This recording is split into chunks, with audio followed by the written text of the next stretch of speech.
Du Trizac. L'original. Radio. Du Trizac. Votre plaisir coupable. Cube Radio. Bonjour tout le monde, c'est mardi le 11 octobre 2023. J'espère que vous allez bien vers 13h. Je sais bien que la guerre, l'attaque terroriste, la guerre en Ukraine, l'attaque terroriste en Israël, je sais bien que ça va pas bien, mais il reste quand même que la saison du hockey professionnel. Je sais pas si vous regardez ça, vous, M. Kozadine, le hockey. Ça commence ce soir, là, à Toronto, là. Fait que c'est sérieux, là, des choses sérieuses. Non, mais pour alléger un peu, on va en parler avec Félix Séguin, qui est commentateur, descripteur des matchs à TVA Sport. Aussi, on va revenir sur cette saga. C'est un peu comme Pokémon, là, l'aventure continue. L'école secondaire des Échos, Vaudreuil-Dorion, on a des enregistrements de la soirée hier, de la rencontre entre le directeur et les professeurs. Puis je vais vous dire quelque chose, c'est rien de rassurant. Si vous pensez que la direction va prendre les choses en main, vous vous trompez. Ça reste qu'il y a une petite bande de crapules en deux gangs, les 023 puis les cagoules, qui sèment la terreur, qui intimident les autres élèves, qui intimident les profs, qui intimident les voisins. On aura même un courtier immobilier qui a des maisons à vendre dans le quartier parce que les gens ont peur de ces crapules-là. Puis le centre de service scolaire, on n'arrive pas, c'est Mme Beausoleil. Mme Beausoleil adore au gaz, comme le ministre Drainville, comme tout le monde. Le ministre Drainville, je vais vous lire ça, là, il a envoyé un mémo hier, là, mon Dieu, c'est convaincant, un plan d'action bien précis. Ben non. M. Bonnardel, non plus. Fait que les parents, les élèves, les profs, les voisins, le voisinage, tous ces gens-là sont laissés à eux-mêmes. Mais on a parlé aussi de l'espèce de... J'ai lâché ça à un moment donné, ça a bien fâché la mairesse, l'écofascisme, dans le sens que, oui, il faut s'occuper de la planète, il faut se préoccuper de l'environnement, mais de là à toujours imposer des décisions sans référendum, sans consultation à Montréal, ça en devient une habitude. Je vous présente un autre cas, et c'est face à une mairesse, la mairesse de Montréal-Nord, qui est d'Ensemble Montréal, même pas de Projet Montréal, mais c'est un peu le même modus operandi. Les citoyens se prononcent, l'administration les ignore. On a avec nous Ernesto Kozadine, qui est citoyen de Montréal-Nord. Monsieur Kozadine, bonjour. Bonjour.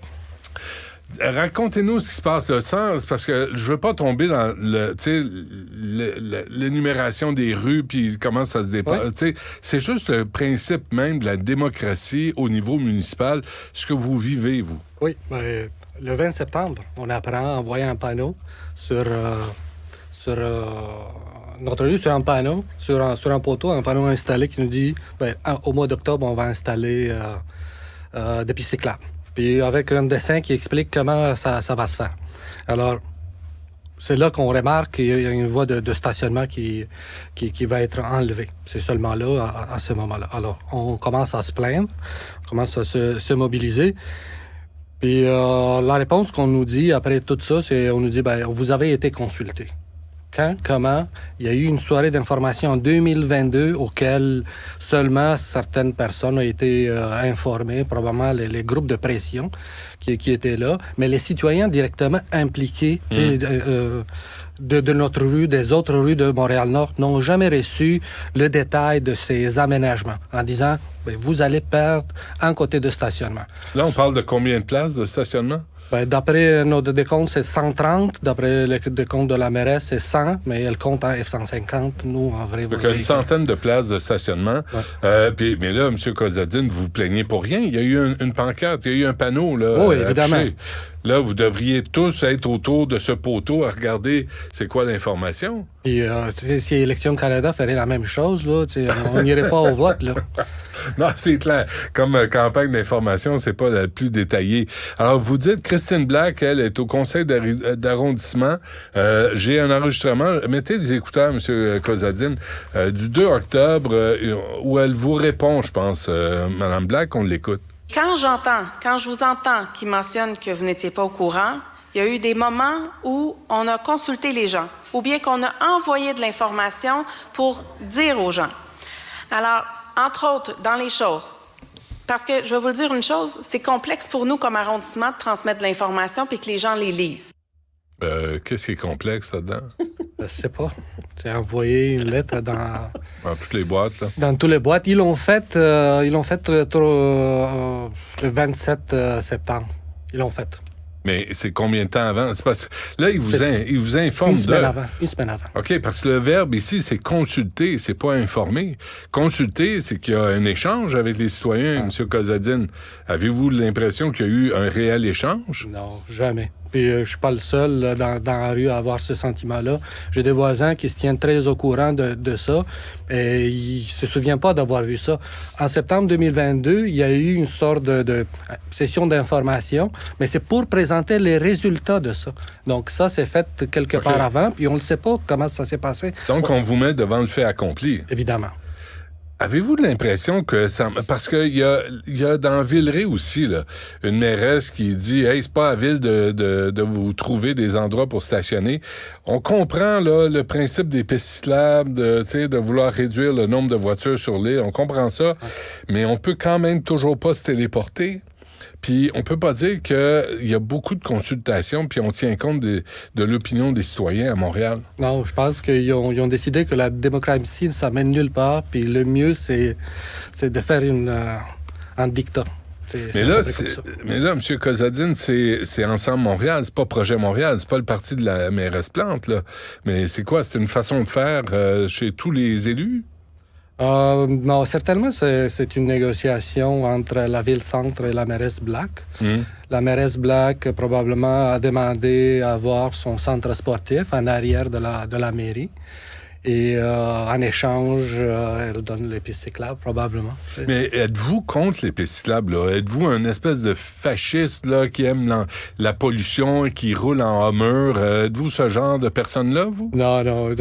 On est pour les pistes cyclables. J'ai des voisins qui utilisent ça à tous les jours. Quand il fait beau seulement, sinon ils roulent en véhicule. Mais non, on n'est pas contre. J'habite très proche de la piste cyclable du boulevard Gouin.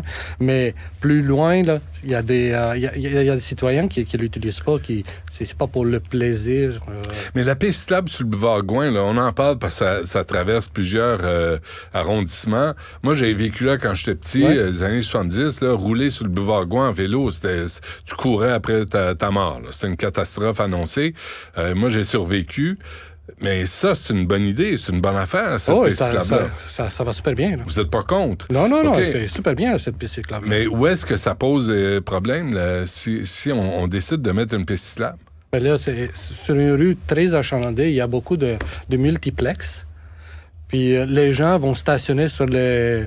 très, très loin, dans un quartier qui n'est pas nécessairement très, très, très sécuritaire. Alors... On parle des familles avec des jeunes enfants, on parle des gens âgés, on parle des personnes qui vont retourner très tard du travail et qui vont devoir se transférer à 2-3 rues plus loin.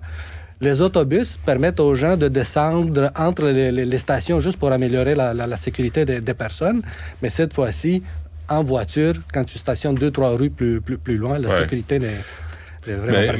Mais en même temps, là, alors, vous attendez, j'ai une autre question pour vous après, là, mais pour finir ça sur les pistes cyclables, vous attendez à quoi de Christine Black, là? Parce qu'elle dit qu'elle vous a informé.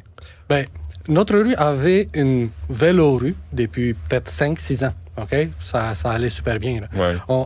Nous, quand on voyait les pistes cyclables, on se dit, il n'y a pas de changement pour nous. On l'a déjà, on vivait avec cette piste cyclable-là, puis il n'y a jamais eu de problème.